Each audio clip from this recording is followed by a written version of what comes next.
Bonjour tout le monde, bienvenue à une nouvelle capsule du Calax La Baume Gaspésie.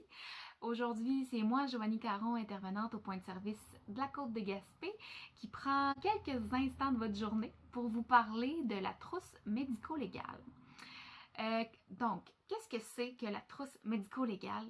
C'est un ensemble d'outils qui permettent aux professionnels de la santé de recueillir des informations pertinentes et surtout des éléments de preuve quand il y a une personne victime d'une agression sexuelle récente qui se présente à l'hôpital.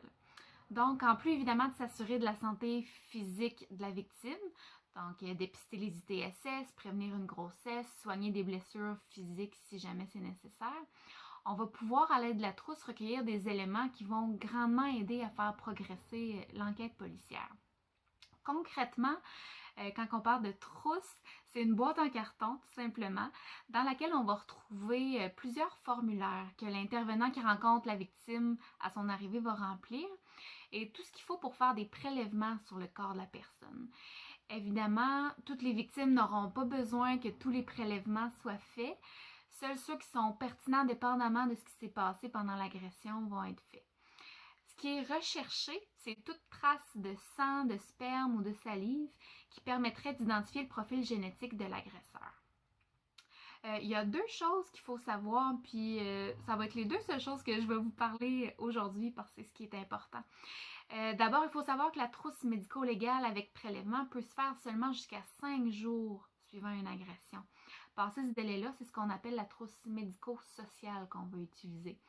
C'est la même chose, c'est les mêmes formulaires, seulement il n'y a pas de prélèvement à ce moment-là.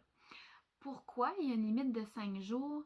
C'est parce que c'est le délai maximal pendant lequel il est encore possible de trouver de l'ADN de l'agresseur sur la victime.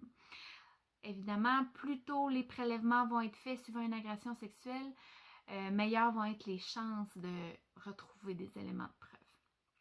Deuxième des choses, puis je vais terminer là-dessus, il faut savoir que la victime peut passer la trousse médico-légale même si elle n'est pas encore certaine de vouloir porter plainte à la police. Effectivement, si la personne n'est pas certaine de porter plainte, la trousse qui a été passée va être conservée pendant 14 jours au froid à l'hôpital pendant que la personne prend sa décision. Au bout du délai de 14 jours, si la victime ne veut pas porter plainte, la trousse va être détruite. Si elle veut porter plainte, on va avec plaisir l'envoyer à la police.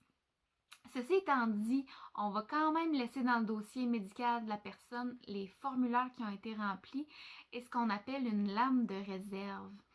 La lame de réserve, dans le fond, ça contient le profil génétique de l'agresseur si on a été capable de le trouver. Donc, on va laisser ça au dossier médical de la personne, même si elle nous dit qu'elle ne veut pas porter plainte. Pourquoi ça fonctionne comme ça? Ben, c'est qu'on sait que la plupart des victimes, il y a un délai avant qu'elles décident de porter plainte. Donc, si la personne, dans 5, 10, 15, 20 ans, décide d'aller de l'avant avec ça, ben, au moins, elle aura ces preuves-là avec elle pour l'aider. Donc, c'est ça, grosso modo, que c'est la trousse médico-légale. J'espère vous avoir éclairé là-dessus. Je pense qu'on n'en entend pas beaucoup parler de la trousse médico-légale, mais ça existe, puis c'est un élément très aidant dans le processus judiciaire d'une victime.